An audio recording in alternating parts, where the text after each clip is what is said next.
Hello student, welcome to my chemistry class lecture series. तो आज हम बच्चों आपको बताएंगे जो एल्कीन होते हैं हमारे अनसैचुरेटेड हाइड्रोकार्बन, उनकी जो केमिकल रिएक्शंस होती हैं उसके बारे में डिस्कस करेंगे। क्योंकि हमें मालूम है कि एल्कीन की जो रिएक्शंस हैं वो एल्केन से टोटली डिफरेंट हैं। क्योंकि एल्कीन में आपको मालूम है कि एक पाई बॉन्ड होता है, तो इस वजह से उसकी कुछ रिएक्शन जो है स्पेसिफिक रिएक्शन होती है, उनकी मैकेनिज्म है सब एक तरह की होती है। तो हम आज डिस्कस करेंगे कि एल्कीन की जो केमिकल प्रॉपर्टीज है वो किस तरह की होती है और किस तरह की वो रिएक्शंस नॉर्मली देते हैं। तो केमिकल रिएक्शंस ऑफ एल्कीन, तो उसमें एक रिएक्शन के माध्यम से मैं आपको इसके डिटेल से समझाऊंगा। Chemical reaction of N alkene. तो जैसा कि हमें मालूम है कि एल्कीन जो होता है, एक अगर सिंपलेस्ट एल्कीन हम लें तो उसमें आपको डबल बॉन्ड मिल जाएगा इस तरह से, ठीक है ना। तो इसमें एक को अब हम बोलते हैं क्या, सिग्मा बॉन्ड, और एक होता है क्या, पाई बॉन्ड। ये जो यहाँ पर पाई बॉन्ड की प्रेजेंस है, इसकी वजह से these are very reactive compound compare to saturated hydrocarbon like alkane. तो एल्केन के कंपेयर में ये काफी रिएक्टिव होने का कारण ये इसमें जो पाई बॉन्ड आपको दिखाई दे रहा है वो है। पाई बॉन्ड की वजह से क्यों ये काफी रिएक्टिव कंपाउंड है टुवर्ड्स द रिएजेंट, वो पहले आपको क्लियर कर देते हैं कि जो ये पाई बॉन्ड है, ये पाई बॉन्ड में जो पाई इलेक्ट्रॉन होते हैं they are very far from the carbon nucleus. जो ये कार्बन का न्यूक्लियस है, अगर इसको हम डिटेल पूरा बनाते हैं अगर, तो आप सबको मालूम है कि पाई बॉन्ड कैसे बनता है। देखिए, जो सिग्मा बॉन्ड है वो तो न्यूक्लियर एक्सिस में जो ओवरलैपिंग होती है उस वजह से बनता है, एंड टू एंड ओवरलैपिंग जो होती है। जबकि पाई बॉन्ड आप देखते हैं कैसे साइडवेज ओवरलैपिंग से बनता है। जैसे ये पाई बॉन्ड अगर हम यहाँ पर बनाए, इस पाई बॉन्ड को अगर शो करें तो इस तरह से हम पाई बॉन्ड को शो करते हैं। यहाँ पर स्लाइटली ओवरलैपिंग, बहुत ही कम ओवरलैपिंग होती है, क्योंकि यहाँ पे ओवरलैपिंग हो चुकी होती है। यहाँ पे आप देखते हैं, अगर इसको मैं पूरा बनाऊं बॉन्ड को, तो कुछ इस तरह से बॉन्ड बनाते होंगे आप लोगों ने देखा होगा, इस तरह से बॉन्ड बनता है, ठीक है ना। ये सिग्मा बॉन्ड है, यहाँ पर सिग्मा इलेक्ट्रॉन है। तो यहाँ पे अगर ओवरलैपिंग हो चुकी है तो ये जो ऑर्बिटल हमारे हैं, पी ऑर्बिटल जो साइडवेज आपको दिखाई दे रहे हैं, ये काफी क्लोज नहीं होंगे, तो इनमें ओवरलैपिंग बहुत कम होंगी। और ये देख रहे हैं आप, यहाँ पर अगर ओवरलैपिंग है, यहाँ पर अगर इलेक्ट्रॉन है, पाई इलेक्ट्रॉन अगर यहाँ पर है, तो कार्बन न्यूक्लियस से काफी दूर वो होते हैं। इसकी वजह से इनका इंटरेक्शन न्यूक्लियस के साथ में बहुत कम रहता है। तो it means they are very easily available for the reagent. किसी भी रिएजेंट के लिए ये जो इलेक्ट्रॉन यहाँ पर है ये बहुत आसानी से अवेलेबल हो सकते हैं। That's why they are reactive. अगर कोई इलेक्ट्रॉन टाइटली हेल्ड है आपके न्यूक्लियस के साथ में, तो वो रिएजेंट को देने के लिए अवेलेबल नहीं होंगे। जब रिएजेंट को देने के लिए वो इलेक्ट्रॉन अवेलेबल नहीं होंगे तो वहां पर रिएक्टिविटी भी कम हो जाएगी। ऑब्वियसली कि जो पूरी केमिस्ट्री में जो रिएक्शंस होती हैं वो रिएक्शंस किसकी वजह से होती है, मेनली इलेक्ट्रॉनों की वजह से। अगर इलेक्ट्रॉन आसानी से वो दे सकता है या आसानी से इलेक्ट्रॉनों को ले सकता है, तो दैट इज द रिएक्टिविटी। और इन दोनों में से अगर कोई भी फिनोमिना नहीं हो रहा है या वेरी टफ हो रहा है, इलेक्ट्रॉन देना टफ है, इलेक्ट्रॉन लेना टफ है, तो it means very less reactivity towards the reagent. इतना आपको समझना है। तो ये आपको मैंने एक पिक्चर बताई कि क्यों पाई इलेक्ट्रॉनों के होने से, पाई इलेक्ट्रॉनों की उपस्थिति से कोई कंपाउंड जो है काफी रिएक्टिव क्यों हो जाता है, वो आपको हमने बता दिया है। पाई इलेक्ट्रॉन जो होते हैं लूजली हेल्ड होते हैं कार्बन न्यूक्लियस के साथ में, that's why they are very easily available for the reagent. इतना आपको ध्यान में रखना है। और जो सिग्मा इलेक्ट्रॉन होते हैं they are very tightly held and very near about the carbon nucleus. That's why they are very difficult to donate to any reagent. It means they are very less reactive towards the reagent. Okay? तो अब हम इसको आगे लेके जाते हैं। कोई reaction इसमें आपको मैं बताऊं। लेट की एक रिएक्शन हम देते हैं आपको, CH2 डबल बॉन्ड CH2। बहुत ही सिंपल एक कंपाउंड ले लेते हैं, CH2 डबल बॉन्ड CH2। ये एक सिमेट्रिकल एल्कीन है। इस पर हम HBr की रिएक्शन कर लेते हैं। HBr हाइड्रोक्लोरिक एसिड, ठीक है ना। तो अब आप देख रहे हैं कि ये आपका रिएजेंट है और ये आपका सबस्ट्रेट मॉलिक्यूल है। तो इसमें जो रिएक्शन होगी वो किस तरह की रिएक्शन होगी। अब इसमें पोलर सॉल्वेंट वगैरह भी हो सकता है जिससे कि H प्लस और Br माइनस बने। तो ये बहुत ही सिंपल रिएक्शन है, एक H प्लस और Br माइनस, देखिए ये प्लस है ये माइनस है, सबको मालूम है। तो आप क्या कर सकते हैं, एक पाई बॉन्ड तोड़ करके एक H यहाँ जोड़ सकते हैं, एक Br यहाँ जोड़ सकते हैं। इतना तो सबको मालूम है कि इस तरह का ये हो सकता है कि मैंने इसका प्रोडक्ट बना दिया, देखिए CH3CH2Br, सबको मालूम है। क्वेश्चन क्या आता है वो देखिए। अब नंबर 1 वेरी सिंपल कि ये रिएक्शन देखिए रिएजेंट कंप्लीटली सबस्ट्रेट मॉलिक्यूल पे ऐड हो गया है, तो that's why this one is the addition reaction, कोई दिक्कत नहीं है। Now what type of the addition, देखिए एडिशन भी बहुत तरह की हो सकती है, 3 तरह की एडिशन मेनली आप लिख सकते हैं। आप लिख सकते हैं इलेक्ट्रोफिलिक एडिशन, आप लिख सकते हैं न्यूक्लियोफिलिक एडिशन, आप लिख सकते हैं फ्री रेडिकल एडिशन। तो एग्जाम में क्वेश्चन आ गया रिएक्शन, सबको मालूम है ये रिएक्शन आप लोग 9th 10th से पढ़ते आ रहे हैं।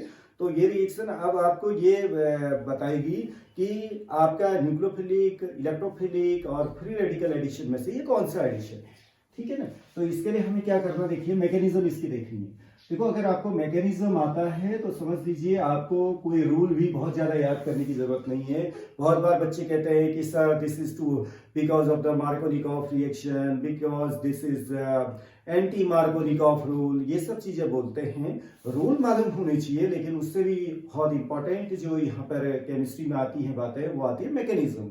अगर आपको मैकेनिज्म आता है तो रूल भी अगर आपको ध्यान में नहीं है तो आपके प्रोडक्ट सही बन जाएंगे।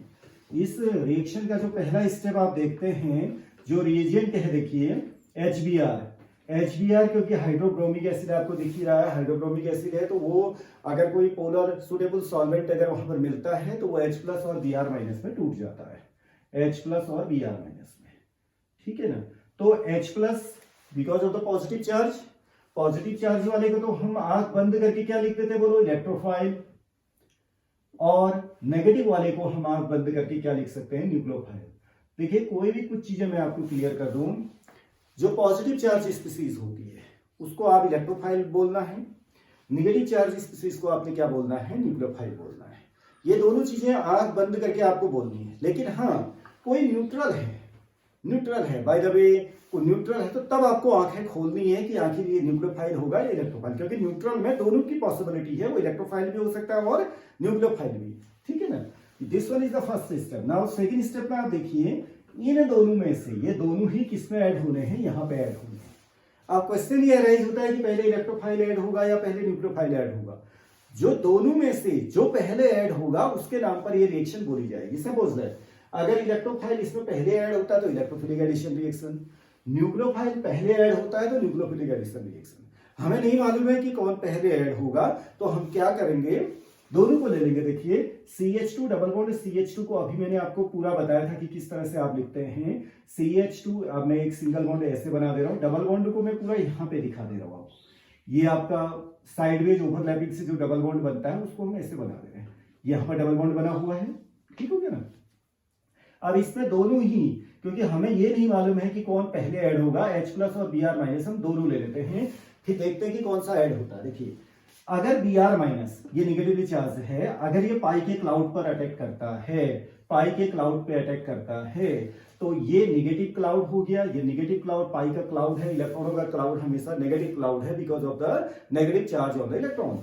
तो ये नेगेटिव और ये नेगेटिव आपस में एक दूसरे को क्या करेंगे, रिपेल करेंगे। तो इसका तो यहाँ पर वेलकम होने से रहा, ये तो वेलकम नहीं होगा इसका, ठीक है ना। लेकिन जो ये पॉजिटिव चार्ज स्पीसीज है जिसको कि अभी आपने क्या बोला है, इलेक्ट्रोफाइल बोला है, अगर ये भी इसमें अटैक करता है तो क्योंकि ये नेगेटिव क्लाउड है और ये पॉजिटिव चार्ज स्पीसीज है, तो ये नेगेटिव क्लाउड इस पॉजिटिव स्पीसीज का क्या करेगा, वेलकम करेगा। तो ये वाला स्टेप होगा, ये वाला स्टेप नहीं होगा, तो हम इसको क्या कर देंगे, रिमूव कर देंगे, ठीक है ना। जहां कहीं कंफ्यूजन होते हैं आपकी जो पॉसिबिलिटीज है, दोनों को बना दीजिए आप, दोनों को बना दीजिए। और दोनों को बनाते हैं जब तक आपको थोड़ा सा केमिस्ट्री का नॉलेज होना चाहिए, इलेक्ट्रॉनों की गेमिंग आपको आनी चाहिए। क्योंकि अगर आप इलेक्ट्रॉनों से खेलना जानते हैं तो समझ लीजिए कि आप केमिस्ट्री में मास्टर हैं।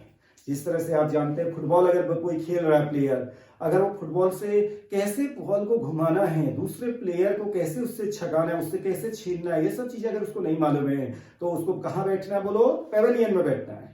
और अगर उसको बॉल को कैसे छीनना है, बॉल को कैसे गोल तक पहुंचाना है, ये सब मालूम है, तो वो जो है उस फुटबॉल, उस गेम का जो है मास्टर कहा जाता है। उसी तरह से केमिस्ट्री में भी इलेक्ट्रॉनों से खेलना आना चाहिए। अगर आप इलेक्ट्रॉनों से खेल सकते हैं तो you are the master of your chemistry. Okay, तो अब यहाँ पे हम देखते हैं कि H+ के साथ में ये ऐड होगा। अब क्योंकि ये हमने क्या दिया है, देखिए सिमेट्रिकल एल्कीन दिया है, तो ये H+ क्योंकि इलेक्ट्रोफाइल है, ये पाई बॉन्ड के जो पाई इलेक्ट्रॉन हैं उसको कहीं एक जगह पर ले जा करके, चाहे वो इस कार्बन पे ले जाए, इस कार्बन पे ले जाए, because both carbon environment is same, it means this compound is symmetrical, तो वो कहीं भी लेके जाएगा। जैसे ये H+ इस पाई के क्लाउड को यहाँ पे लेके चले जाता है, लेट ये यहाँ पे लेके जाए, यहाँ के आप जैसे भी आपको लगे कि मैंने अगर ये प्रोडक्ट बनाया तो मैं ये कर लेता हूँ इसको कि ये पाई के क्लाउड को लेकर के ये यहाँ पे चला गया और वो क्या बना देगा, देखो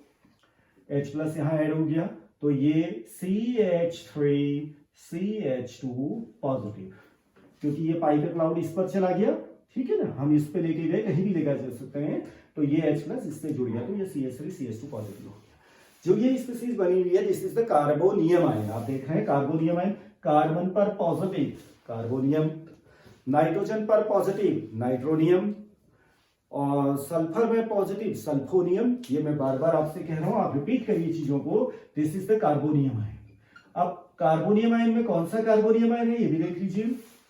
जब कोई इंटरमीडिएट बनता है तो आप उसको चेक करिए कि कार्बोनियम आयन बना है, बन गया है तो उसको थोड़ा एक बार रुक करके देखिए कि वो प्राइमरी है, सेकेंडरी है या टर्सरी है, ठीक है ना। ये कार्बोनियम आयन है हमारा, ये कार्बन जो है this is the primary carbon, because this carbon is attached with only one another carbon, that's why this carbon is primary carbon, and primary carbon के पास में पॉजिटिव है, तो ये है आपका 1 डिग्री कार्बोनियम आयन। जो 1 डिग्री कार्बोनियम आयन बना हुआ है, तो आप उसके बाद थोड़ा सा और रुकना, आपको क्या पॉसिबिलिटी है कि ये 2 डिग्री में चेंज हो जाए, क्योंकि आप देख रहे हैं इसमें ये भी 1 डिग्री है, ये भी 1 डिग्री है, चाहे पॉजिटिव इसमें आए चाहे पॉजिटिव इसमें आए, इट डजंट मैटर, तो ये दोनों की कंडीशन पे ये प्राइमरी ही होगा, दैट्स व्हाई इसमें कोई भी रीअरेंजमेंट की पॉसिबिलिटी नहीं है। तो हम नेक्स्ट स्टेप में चले जाएंगे, थर्ड स्टेप में क्या होता है, जो CH3CH2 पॉजिटिव बना हुआ है उस पर कौन अटैक करेगा, बोलो Br-, जो कि फर्स्ट स्टेप में न्यूक्लियोफाइल है। तो यहाँ पे क्या होगा, ये तो सभी बच्चे जानते हैं, पॉजिटिव पर जो है कौन जुड़ जाएगा, बोलो Br, तो CH3CH2Br, this is the final product, bromo ethane, ये बन गया आपका क्या, ब्रोमो इथेन। तो ये तो बहुत ही सिंपल मैंने एक रिएक्शन बताया, तो इस रिएक्शन को हम क्या बोलेंगे, देखिए अब आपने देखा पहले इलेक्ट्रोफाइल, सेकेंड स्टेप आप देखें, इलेक्ट्रोफाइल और न्यूक्लियोफाइल में से कौन ऐड हुआ, बताओ, इलेक्ट्रोफाइल पहले ऐड हुआ, तो इस रिएक्शन का नाम जो होगा इलेक्ट्रोफिलिक क्या होगा, addition reaction, electrophilic addition reaction, ठीक है बच्चों। इलेक्ट्रोफिलिक क्यों बोला जाता है ये अब आपको क्लियर हो गया। जो भी इलेक्ट्रोफाइल और न्यूक्लियोफाइल में से जो भी पहले ऐड होगा उसके नाम पर रिएक्शन बोलेंगे। In this reaction H positive add first on the substrate molecule, that's why this reaction is electrophilic addition reaction. इसी तरह से अगर मैं एक अनसिमेट्रिकल ले लूं, देखो सबसे अच्छा एग्जांपल ये है, CH3CH डबल बॉन्ड CH2, अगर ये कंपाउंड आपको दे दें और इसमें HBr की अगर रिएक्शन आप करते हैं तो ये बहुत ही सिंपल है, ये भी बहुत अच्छा रिएक्शन है। देखिए पहला स्टेप यही होगा, HBr ब्रेक होगा, H+ और Br-। अब दूसरे स्टेप में देखो H+ इस पे अटैक करेगा क्योंकि पाई बॉन्ड है, पाई का क्लाउड है, पाई के क्लाउड में नेगेटिव चार्ज होगा तो पॉजिटिव पहले ऐड होगा। अब क्वेश्चन ये अराइज होता, देखो ये है CH, ये है CH2, यहाँ पर सिमेट्री नहीं है, यहाँ पर अनसिमेट्री है कंपाउंड में, तो यहाँ पे अब क्वेश्चन ये अराइज होता है कि जो CH3CH डबल बॉन्ड CH2 पे जब H+ ऐड होगा तो वो यहाँ पे ऐड होगा या यहाँ पे ऐड होगा, नंबर 1 2 3, नंबर 1 कार्बन पे ऐड होगा या नंबर 2 कार्बन पे ऐड होगा। देखो नंबर 3 पे तो कोई पॉसिबिलिटी नहीं है क्योंकि नंबर 1 sp2 कार्बन है, देखिए नंबर 2 भी sp2 कार्बन है, इन्हीं में पॉसिबिलिटी है। तो अब आप ये देखिए क्योंकि H पॉजिटिव जो है ना वो इलेक्ट्रोफाइल है, तो इलेक्ट्रोफाइल इन दोनों में से वहां पे ऐड होगा जहां पर इलेक्ट्रॉन की डेंसिटी क्या होगी, ज्यादा होगी। अब आप देखिए कैसे पता लगेगा आपको इलेक्ट्रॉन की डेंसिटी, वो उसके इन्वायरमेंट से पता चलेगा। इस कार्बन के पास में 2 H हैं, इस कार्बन के पास में एक H और एक क्या है, CH3 है। तो CH3 का क्या रोल होता है बोलो, प्लस आई इफेक्ट, ठीक है ना। CH3 के प्लस आई इफेक्ट की वजह से इलेक्ट्रॉन का जो फ्लो है, the direction is this, left to right, okay. तो ये लेफ्ट टू राइट डायरेक्शन में अगर इसका फ्लो है तो this pi bond shifted towards the CH2, ये पाई बॉन्ड यहां शिफ्ट होगा। अब इस पाई बॉन्ड को यहां शिफ्ट कौन करेगा बोलो, H पॉजिटिव, ठीक है ना। That's why this is electromagnetic effect. किसी भी पाई बॉन्ड को किसी रिएजेंट की प्रेजेंस में अगर आप शिफ्ट कर रहे हैं तो उसको क्या बोला जाएगा, इलेक्ट्रोमैग्नेटिक इफेक्ट। तो ये यहां शिफ्ट होगा, जैसे ये यहां शिफ्ट होगा आपका H पॉजिटिव इससे लग जाएगा, यानी कि H पॉजिटिव ही इसको शिफ्ट कर रहा है और ये H पॉजिटिव इसको वहां शिफ्ट करेगा, क्योंकि CH3 जो है इसके लिए ड्राइविंग फोर्स का काम कर रहा है, यहां की तरफ को शिफ्ट करने में ये हेल्प कर रहा है। तो इसमें क्या आएगा, पहले देखो CH3 CH यहां पे आ जाएगा पॉजिटिव और यहां क्या हो जाएगा आपका CH3, ये यहां शिफ्ट होगा तो यहां पर CH3 हो गया, यहां पे पॉजिटिव चार्ज आ जाएगा। तो ये भी कार्बोनियम आयन बना हुआ है। अगर आप देखें ये कौन सा कार्बोनियम आयन बना हुआ है, देखिए कौन सा कार्बोनियम आयन है, because of the positive on the secondary carbon, that's why this is secondary carbonium ion, okay, secondary carbonium ion है। तो एक जो मैंने अभी बोला था आपसे ऊपर कि अगर आपको कहीं पर कुछ नहीं आता तो दोनों चीजें आप ऐड कर दीजिए। अगर आप इस पाई बॉन्ड को यहां शिफ्ट करने में थोड़ा भी कंफ्यूजन होता है तो अगर आप यहां शिफ्ट करेंगे तो पॉजिटिव यहां पे आएगा, ठीक है ना। जब पॉजिटिव यहां पे आएगा तो आप देखें क्या बनेगा, इसमें दूसरी पॉसिबिलिटी जो है ना वो ये है, देखो CH3 CH2 CH2 पॉजिटिव। ये अगर आप पाई बॉन्ड यहां शिफ्ट करते तो पॉजिटिव यहां आएगा, यहां पर CH2 हो जाएगा। तो ये कौन सा कार्बोनियम आयन है बोलो, प्राइमरी कार्बोनियम आयन। तो दोनों में कौन ज्यादा स्टेबल होता है, सेकेंडरी। तो ये वाला रूट आपका क्या माना जाएगा, गलत। तो अगर आपको पॉसिबिलिटी भी पूरी बना लेनी है, उसके बाद थोड़ा सा केमिस्ट्री आपको नॉलेज होनी चाहिए। केमिस्ट्री की अगर नॉलेज आपको है तो आपको ये पता चल जाएगा कि कौन सा रास्ता सही है, कौन सा रास्ता गलत है। तो हमने जैसे ये बनाया, फिर इसके बाद नेक्स्ट स्टेप पे आप क्या कर लेंगे बोलो, इससे Br माइनस ऐड करेंगे, ठीक है ना। तो ये Br यहाँ ऐड हो जाएगा, तो CH3 CH Br और सिंगल बॉन्ड CH3 यानी कि 2 bromo propane is your answer, okay. तो दैट्स ऑल। ये आपका जो रिएक्शन है ये है हमारा, एक मैंने जनरल रिएक्शन दी, एडिशन रिएक्शन जो कि एल्कीन देते हैं, और इसको हम क्या बोलते हैं, इलेक्ट्रोफिलिक एडिशन रिएक्शन। ये मैकेनिज्म पूरे अनसैचुरेटेड कंपाउंड में इसी तरह से लगेगी जब तक कि कोई कंडीशन वहां पर डेवलप नहीं हो जाती है, जैसे एंटी मार्कोनिकॉफ में आप पढ़ते हैं पेरोक्साइड की इफेक्ट में, तो मैकेनिज्म थोड़ा सा बदल जाएगी। वो नेक्स्ट लेक्चर में मैं आपको बताऊंगा। Okay, thank you very much.